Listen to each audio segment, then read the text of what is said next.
So next we have the Prichard Housing Authority, and while the ladies are making their way up to the stage, so they're going to talk about why majors matter, and I'm just going to take 2 seconds to tell you why my major mattered and the mistake that I made and how I wish I'd had a navigator. Went to college, 1986. Just knew I was going to make a lot of money. My science teacher in high school said, you need to study computer information system sciences. I'm like, what is that? CISS. Oh, it's the next big thing. Computers are going to be big. You're going to need to make a lot of money. I'm like, money? Okay, you said the magic word. So I go into this major, basically using and seeing and relating to a computer every day. Algorithms, classes related to computers, Third year, I get in my third year, end of school year, and I'm literally at the computer almost in tears, like, I don't want to do this. And it's 3 years I've invested. My family, support, worked 2 jobs. I don't want to do this. So needless to say, luckily you have what's the prerequisite courses where you have to take something. So I took a marketing class. Lo and behold, marketing it was. It was a love affair thereafter. That one class was like, I'm a marketing major. I can sell you an ink pen for $500. I want to be a marketing major. So last year in college, senior year, changed my major. I had to spend an extra year in college, but it was certainly worth it. What the challenge was coming up with a year of additional resources. But I did it, and needless to say, that's why choosing the right major and actually having a navigator or some additional source to help you make decisions earlier on, very helpful. But marketing was my destiny. And so now I'm here at HUD, Marketing Project SOAR. How about that? Okay, so turning it over to Prichard, we have Zuleika Boykin, who's an asset manager at the Prichard Housing Authority, as well as Sonia Prichard, who is the education navigator. And again, they're going to speak on why majors matter and how they're working with their students to make the right decisions and how that can impact their financial situation. So I'm turning it over to Prichard. Thank you. Good afternoon. Good afternoon. Thank you so much, Maria, for that. Choosing a major has been one of the most pivotal and critical parts of my life. I actually pursued criminal justice as my undergrad. I have a master's in education, and I'm currently pursuing a PhD in the advanced studies of human behavior. So I feel as though that when I sit with the participants that we're serving in our authority, Prichard Housing Authority, I'm able to relate and connect. I started out in junior college as a world-class track and field student athlete, and I really make sure that I emphasize student athletics when we're talking to our students who are athletes. We never want to take student out of athletes. So then when we're working with our partners, such as the school system, the guidance counselors, we're talking about the time to decide. I hope I didn't go the wrong way. Yay. All right, our time to decide starts way before we take our participants on a college tour. Here we took our participants to a college tour to the University of South Alabama, which is one of our local universities. And having the conversation with our participants on what you're looking to become when you grow up. I remember when we were in kindergarten and that question used to be asked, and we would say, I want to be a fireman, I want to be a lawyer, I want to be a doctor. Well, today our students are having a real difficult time with coming to the conclusion of what they truly want to major in. So here we focus on, there's a good chance once a student decides what they want to major in college, they decide in between the middle of the year, I don't really like nursing. I don't really like criminal justice. I don't really like, and they begin to change their majors. Well, our job is to make sure that we help them understand their career pathway. So with our agency, we implement a career pathways survey. The students come in, they complete that survey, and we're able to work with them as they answer those questions and hone in on the particular major, then putting down 10 different types of majors. The education department says that about 30% of students over a span of time changes their majors at least once in college. So I'm going to ask the question, how many of us in here have gone to college and changed our major at least once? Oh my, so we're part of that 30%.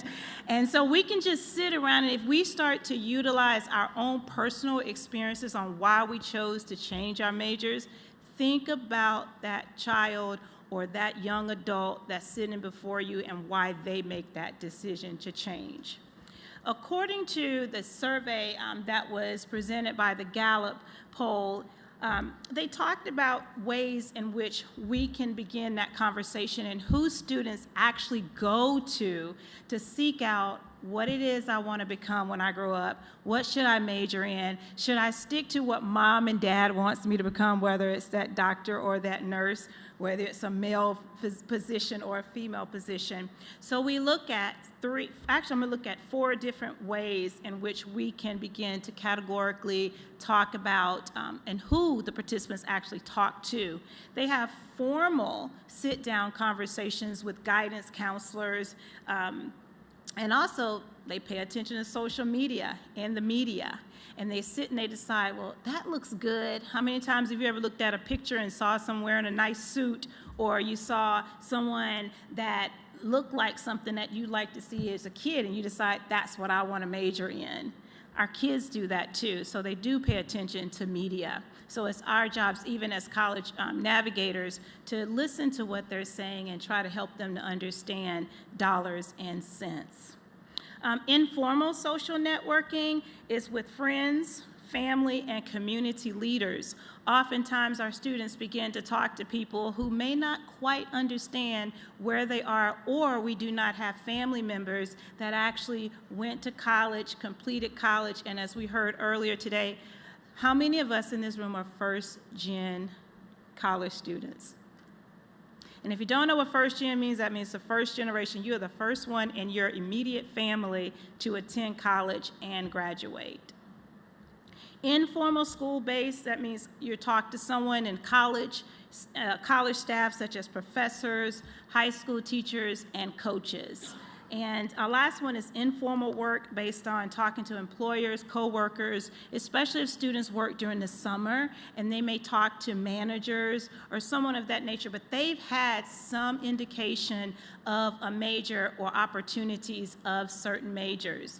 And that's where I talk about money is so important. Time equals money over a 4-year span or even 6 years, however long it takes to complete that major or minor or both of choice. So here UCLA's did a most popular major, and on their majors they came up with social sciences was their highest area for their students to major in.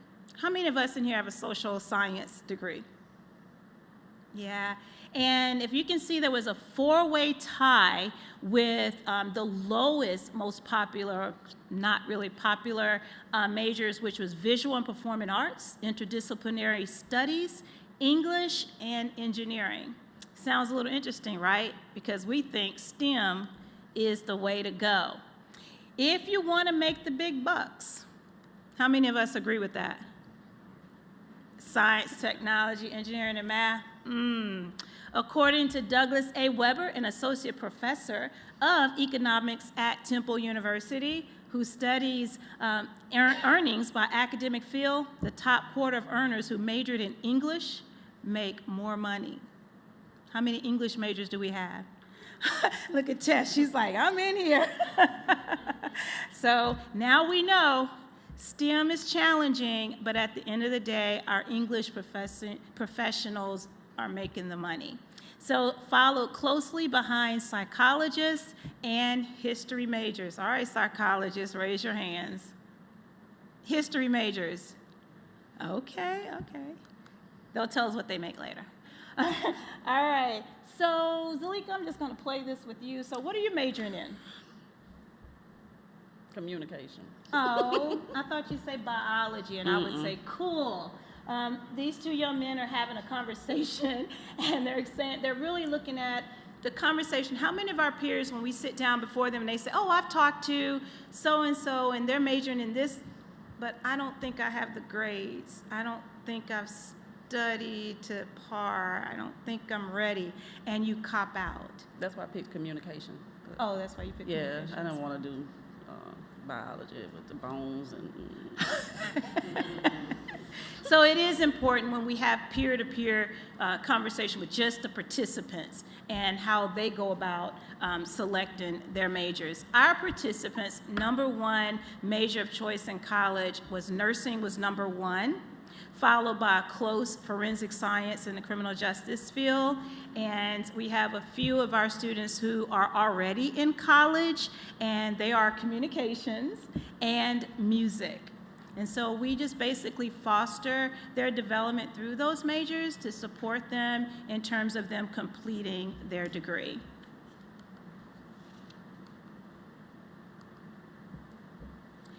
From a college participant's perspective, I just want to tell you a quick story about this young lady right here. She actually, and I think I'm going to step in on your side, who was just You do it all awarded. the time. Go ahead. But I'll let Zalika tell you. I'm going to skip over and just go this way. No, you I you can go. tell them? Yeah, you're the navigator. You go ahead. Okay, thank you. We're excited because for various reasons, Deja has received numerous scholarships, and she was awarded for our agency. Thank you so much, Ms. Snow, because we had several applicants that we actually went through a panel, and Deja's application was selected by our executive director, Ms. Felicia Snow, and we actually put her application through. We had no clue that for the first time in the state of Alabama, the Prichard Housing Authority would have our first $2,500 scholarship recipient of the. I won't say it. AAHRA. We all know It's a what long ARA. name.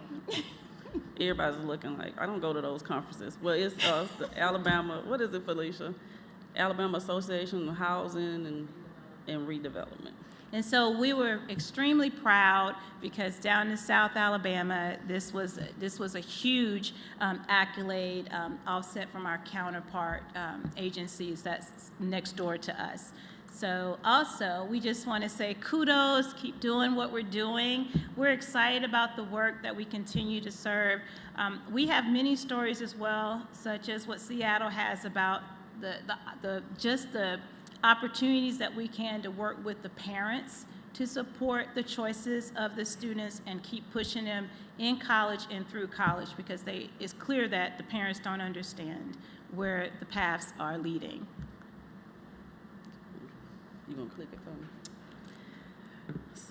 Okay, finally, Sonia loves to talk, and she's very excited about her work, so she did the majority of the PowerPoint. And since she's the fun person, I let her do the fun stuff. I'm finna talk about a policy. So, Sorry, y'all. Yeah. When you get ready to go to school, everybody always start asking you, what do you want to do? What major you want to go in? What school you want to go to? But nobody ever explains the grades you have to keep up. You know, the satisfactory academic progress you have to make in order to keep your financing. I used to work in a community college. I worked in the business office, but I did a lot of registration. I worked with the admissions office, financial aid, the deans of students. So I saw this happen a lot. When you're going to school, you pick your major. That major has a grade point average attached to it. And there is a progression chart that you are supposed to meet at the end of each year.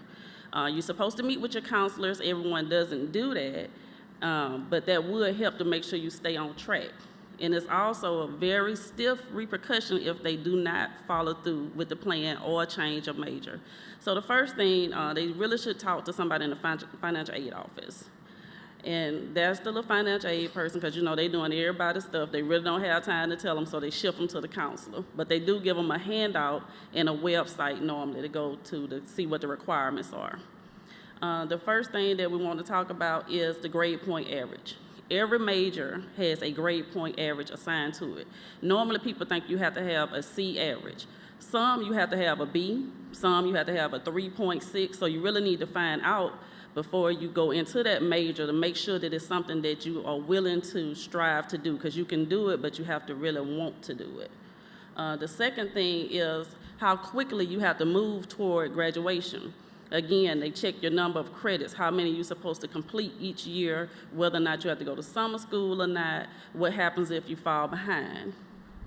The third thing, incomplete classes, withdrawing from classes, changing your major, transferring to another school. All of this affects your satisfactory academic progress.